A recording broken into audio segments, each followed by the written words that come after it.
Right, ladies and gentlemen, my name is Kieran and welcome to another survival horror video. Today we're actually going to be talking about the new details that came out for Crying Is Not Enough, which is a survival horror game I covered in the past. If you haven't seen that video, go check it out. It has the full description of the game, talks about story and all that, more than gameplay. So yeah, go check that out if you haven't seen it already. It's actually jumping up in views now that the launch trailer for Crying Is Not Enough is out right now. So yeah, go check that out. Crying is like a blend between Evil Within, Silent Hill and Resident Evil, so I'm very, very excited for it. So first off is that Crying is coming on June 8th on PC in the third quarter of 2018 to Xbox One and PS4. This is really fucking soon because, I'll be honest, I was expecting this game to get delayed into next year because that's always what happens with these new indie games. Literally, every time a developer's like, hey, by the way, it's coming out quarter of 2018, the first quarter of 2018. Literally every single Kickstarter that I have seen, every single indie game that is being in development I have seen, have said that. There is a game that I'm following right now that was supposed to come out first quarter of 2016 and it's yet to be fucking released. So yeah, it happens a lot, so I just want to give props to these guys for actually, you know, going through with it and releasing their game when they say they release it, so that's cool. I love how they did it, because literally they released a trailer and then they're like, oh yeah, by the way, the game's coming out in like a week. Anyway, on to the details this new launch trailer has in store for us. Let's start off with the story aspects of the trailer. The trailer, I'm guessing, shows the start of the game with a crashed helicopter panning to our protagonist, Jacob Helton. There's a man talking throughout the trailer, which I'm guessing is our main antagonist. He talks over the trailer by saying, for cockroaches, death is not extinction. We built this place to find a solution to this problem. For a clean world without cockroaches. Don't know why I made him Russian, because he's clearly American. So, yeah, he's just Russian, you know, that's the stereotype. Like, all these all these evil people in these games have to be Russian. What I think he means by this is that this doctor and the company that built this asylum looking place to find a way to either exterminate the weak in humanity or just wipe out humanity altogether to make a clean new world. Just a tad bit fucked up, if I'm honest. The trailer shows Jacob heading towards Regan Hospital. This is most likely the hospital where his wife Claire was probably being held and also went missing. By the way, again, like, there's a lot of story details in my previous video, so go check that out if you haven't seen it, because I don't want to like rehash a lot of things from that video into this one, because this one will make it like a 20-minute video and I don't want to make this a 20-minute video, so yeah.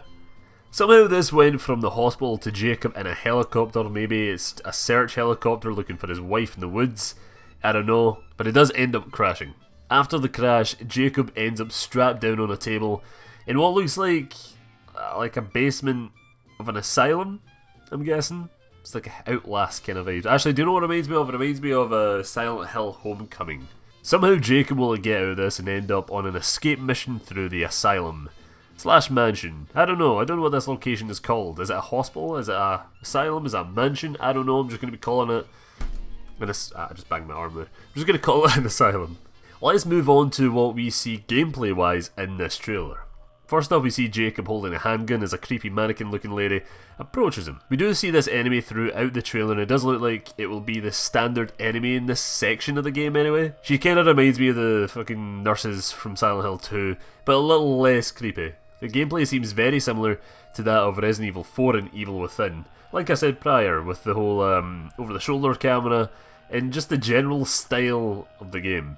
Oh, do you know what this reminds me of actually? It reminds me of Resident Evil 3.5, which was like the prototype of Resident Evil 4. It looks similar to that, and to be honest, it's pretty cool. If you haven't checked out the footage of that, yeah, I highly recommend you check it out soon. Anyway, it looks like we have some sort of bomber zombie things here as well, because in one shot we have the player shooting at a tin can head zombie, which starts beeping the more he approaches the player. But it appears if you land a headshot, he instantly explodes, so I can see this becoming useful if a large amount of enemies crowd around it. We do see the shotgun in action against two enemies, one being the mannequin lassie from before, and a new enemy. This one is a large male that kinda looks like a more fucked up Krieg from Borderlands 2. This guy appears to run at you, and probably has some amount of strength, so you would have to like keep your distance from this guy. Because I can imagine him taking a lot of A lot of health off you. And I can imagine him spooking a lot of people as well when caught off guard. So yeah, only 2 guns appear in this trailer, that being the handgun and the shotgun. But I can guarantee there will be more weapons in this game.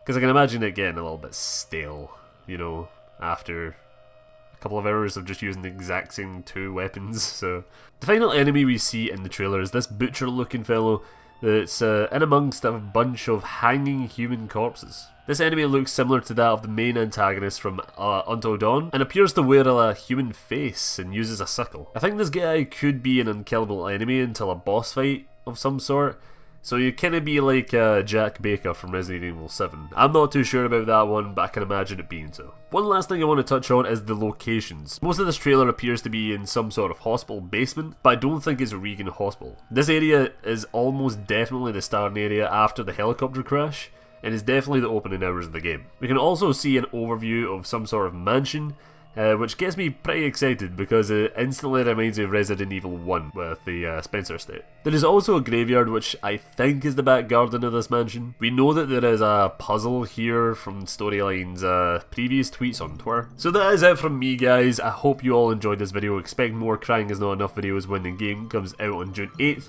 for PC. I'm definitely going to be streaming it online on Twitch. I'll definitely be trying to upload that onto YouTube as well, so yeah, stay tuned for that. Only one last thing. I am very impressed by this game because it's only been made by a 2-man team. People are saying that they won't play this game because it just seems like it's heavily inspired by that of Alan Wake and Resident Evil with a blend of bad animations. That's an actual quote, by the way, from a comment. And to be honest, they're right, but to not play this game because of that is just silly. Especially if they're survival horror fans. In terms of bad animations, yes, I do see that, and I'm not going to ignore it. This will turn many people away, but I will excuse Storyline because this game is only being made by 2 talented people, so I'm not expecting a full AAA title with a dedicated team to fucking animations and shit, you know? The reason why I will be buying this game is because I want to support this small dev team, but at the same time I really want to play a new true survival horror experience, because there isn't enough these days. Like this guy was saying is like, oh yeah, it looks like it's heavily inspired by like Alan Wake and Resident Evil, but the thing is like, oh yeah, how many fucking clones do you see on Steam of Outlast, of Amnesia, of literally just walking simulators? They're nothing unique, nothing special, but a lot of people play it because their famous YouTuber plays it. And they're not getting shit for it, so why should these people get shit for it? So yeah guys, definitely check out Crying Is Not Enough. I highly recommend it if you're a survival horror fan. It does come out on PC, and it does come out on Xbox One and PS4, so you have that. But yeah, anyway, if you enjoyed this video, please leave a like and comment down below. If I missed anything from this trailer, please leave in the comment section below as well. That is me, guys. So yeah, I'll see you all later. Bye-bye.